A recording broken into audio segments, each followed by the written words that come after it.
Sejam muito bem-vindos, pessoal, a mais um vídeo e finalizamos essa primeira semana das eliminatórias das oitavas de finais da Libertadores. Tivemos o jogo aí que acabou de acabar, ser redundante aqui, né? Acabou de acabar, que foi o jogo de Flamengo e Olímpia. E, mano, ontem, quando terminou o jogo lá do Atlético Mineiro e Palmeiras, gravei o vídeo, né? Mantendo aquela rotina, aquela tradição de sempre. E algumas pessoas comentaram lá. O Palmeiras pegou um Atlético Mineiro muito fragilizado. E mesmo assim, venceu apenas por 1-0 e tudo mais. Só que, meus amigos, uma coisa é fato. Na Libertadores, não existe jogo fácil.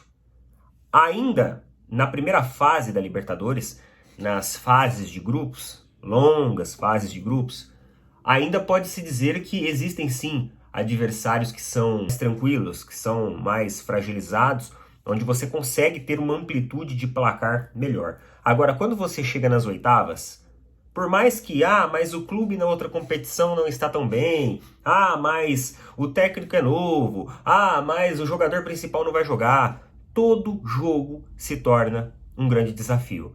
Porque assim, culturalmente, é uma competição que os jogadores entram para jogar com muito afinco, com muita raça e com muita vontade. Eu acho que o jogo de hoje, ele tem a missão de mostrar ali que, na verdade, o Flamengo dominou completamente a partida.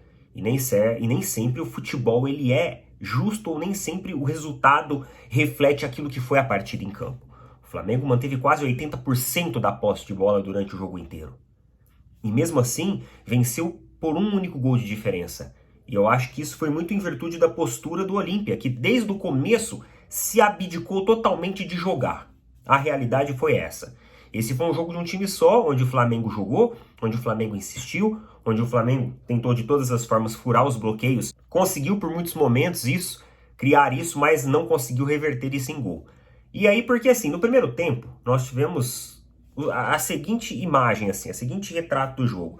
O primeiro tempo, basicamente você viu uma Olímpia no campo de defesa, assim como no segundo tempo, só que o Flamengo cometia um erro no primeiro tempo. Um erro.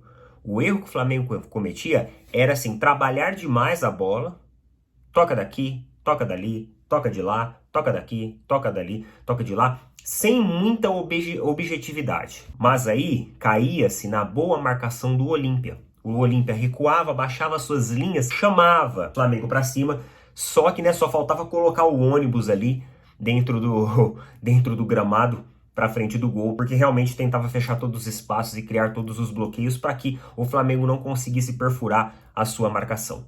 E o Flamengo um pouco sem objetividade no primeiro tempo, mantendo uma posse de bola, só que sempre caindo ali.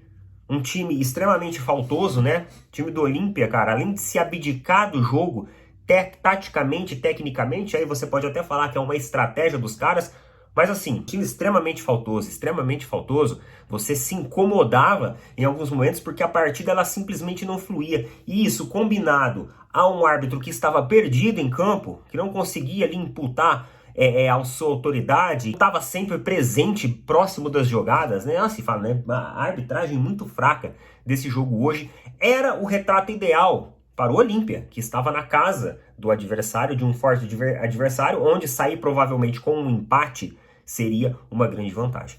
No segundo tempo, o retrato e a tática e a estratégia do Olímpia, ela continuou basicamente a mesma. A diferença é que nós vimos um Flamengo mais objetivo.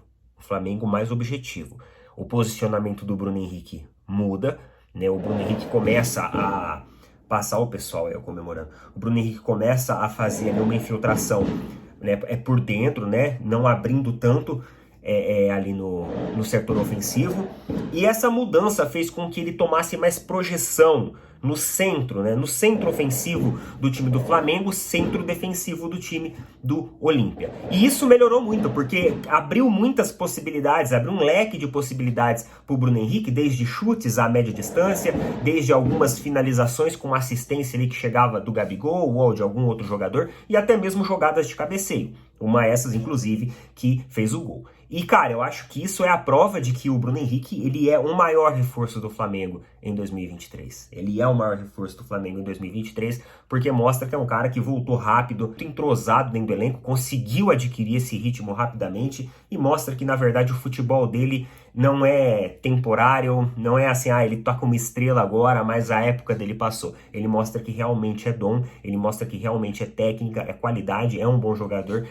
E é ele, cara, o centro ali ofensivo da equipe do Flamengo, combinado com o Gabigol, que faz importantes projeções para ele. E até isso explica um pouco do menor protagonismo nessa temporada do Pedro. A volta do Bruno Henrique acabou ofuscando um pouco o espaço que era para ser do Pedro, e o Bruno Henrique com mais velocidade, mais mobilidade, mais dinâmica de jogo, mais interdisciplinaridade, multidisciplinaridade, ele consegue achar espaços melhores, ele consegue se infiltrar, ele consegue, voltar a buscar a bola, retornar ao campo ofensivo. Não é um jogador tão posicional como é, por exemplo, o Pedro. Então isso se explica as tomadas de decisões técnicas e a escolha pelo Bruno Henrique. Afinal, ele faz essa movimentação e essa dinâmica de uma maneira muito mais aprofundada, de uma maneira muito mais flexível, trazendo, realmente a confusão na marcação da equipe adversária e conseguindo um desempenho melhor. E ele é o cara responsável pelo gol, com a assistência ali do Gabigol, e o Flamengo vence esse jogo por 1-0. E como eu disse, não tem jogo fácil na Libertadores. 1-0 na Libertadores é uma boa vantagem, é uma grande vantagem. Obviamente, vai chegar lá, o Olímpia vai ter que sair para o jogo. Eles vão ter outra escolha, e talvez nessa saída para o jogo, o time consiga um dimensionamento, uma amplitude maior para poder aprofundar nas suas jogadas. Porque hoje o Olímpia recuou. E mesmo após tomar o gol, continuou recuado porque, cara, eles entendiam que 1-0 para eles estavam bom. Então você pode ter certeza que dentro dos vestiários lá, os caras vão comemorar esse resultado. Mas agora lá, se manter essa postura que manteve aqui, eu acho que o Flamengo continua sendo o grande favorito, visto que teve mais volume de jogo, teve mais vontade, teve mais afinco, propôs muito mais do que o próprio Olímpia e, cara, merecia até um segundo ou, quem sabe, até um terceiro gol. Coloca nas opiniões o que vocês acharam, mas eu acho que o retrato do primeiro tempo e segundo tempo foi muito parecido em relação ao Olímpia e mudou-se um pouco em relação às movimentações e dinâmicas táticas e tomadas de decisões escolhidas ali pelo Flamengo. Só um adendo, eu teria colocado o Cebolinha um pouco antes. O Cebolinha eu acho que entrou tarde demais na partida. Talvez ele pode ser esse cara que trouxesse mais velocidade, aumentando espaço de marcação da equipe do Olímpia e, consequentemente, fazendo com que os marcadores se atrasassem mais e abrissem mais espaço ali para Bruno Henrique, Gabigol, enfim, ter mais oportunidade e mais finalizações diretas. Coloca nas opiniões aí. Tamo junto. Valeu, falou. Até mais.